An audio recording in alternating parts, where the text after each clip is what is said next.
Welcome back to my stock portfolio update videos. Currently, my two stock portfolios sit at a combined value of $66,500. That's made up of the nearly $40,000 in my stake portfolio and the $26,400 in my Vanguard portfolio. Quickly today, I will be going through my strategy for growing my portfolios and what I've been doing over the past few years. First, I would have just wanted to give a bit of an update of how my holdings have been doing. Obviously, I haven't had any changes and I'm currently sitting up around $6,000 in my US portfolio, 29.51%. And in my Vanguard portfolio, I currently still have my same two holdings and I'm up a decent amount as well.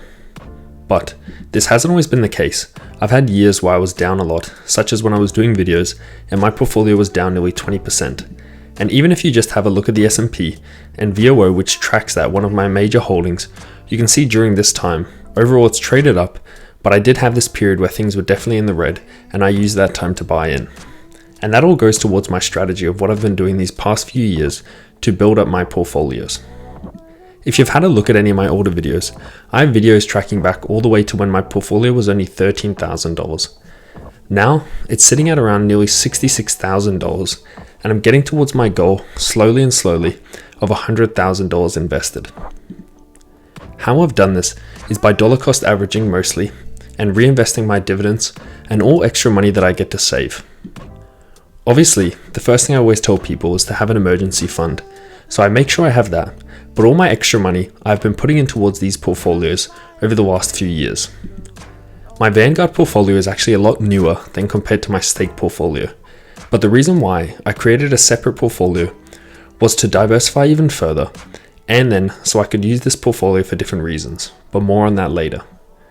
Starting on my stake portfolio, this is a portfolio I've had since I turned 18, when I was looking for places to invest.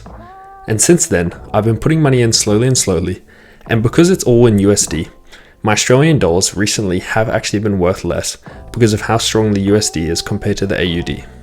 But I've still been putting money in, and as I've done that, I've been able to allocate into individual stocks while still keeping close to 50% of my portfolio in VOO, which is a market tracking S&P ETF.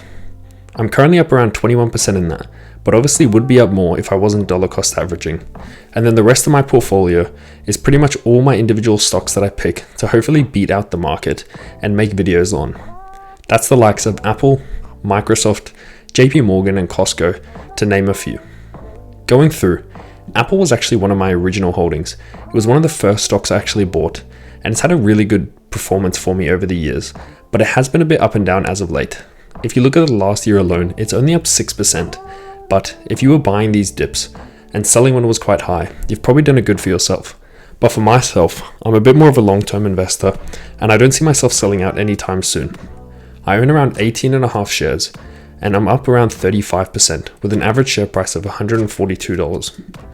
My biggest individual holding is actually Microsoft, and I've done a few videos on this, and my total equity is up to $4,600 at the moment, which is just over 11 shares.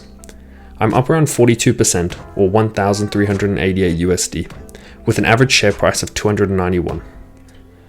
How this position got to be my biggest individual stock holding is during this time when it was dipping down and the market had a bit of a downturn, start of 2023 and back end of 2022, I was heavily investing into Microsoft.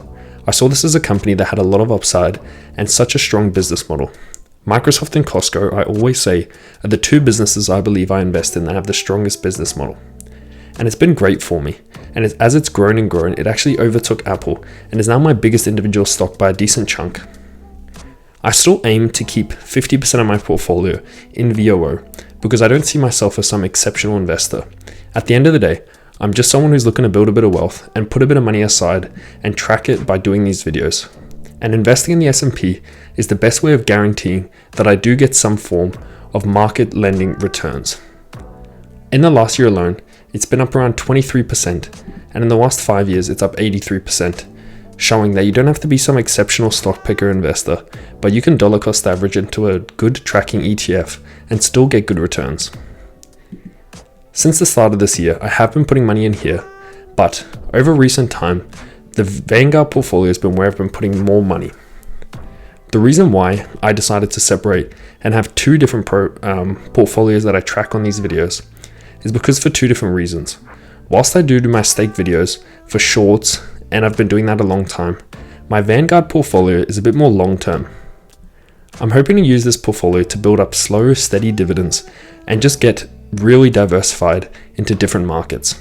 As you can see, one of my holdings is VLC. This is the Australian Large Companies ETF. What this does is track the biggest companies here in Australia, and I have 164 shares of it, or $12,700 worth.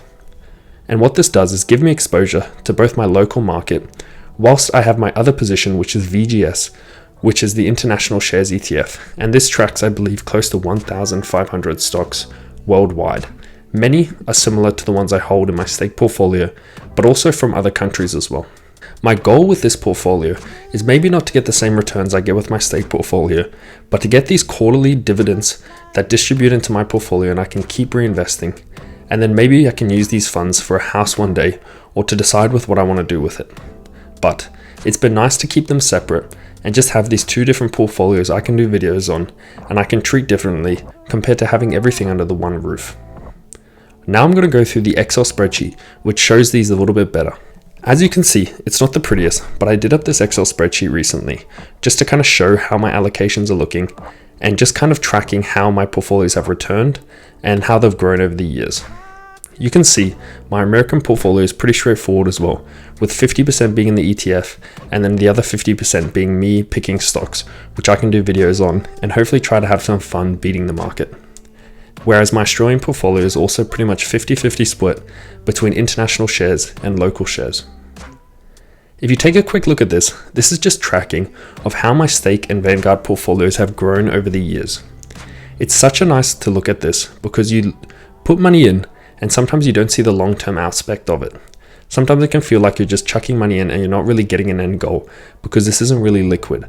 You're not using this money to go spend or buy stuff or go on holidays. So sometimes you don't really feel like you're getting that much more like bang for your buck. But when I do these and I have a look at the graphs, you can see how well it's done for me. And this is all the product of me dollar cost averaging.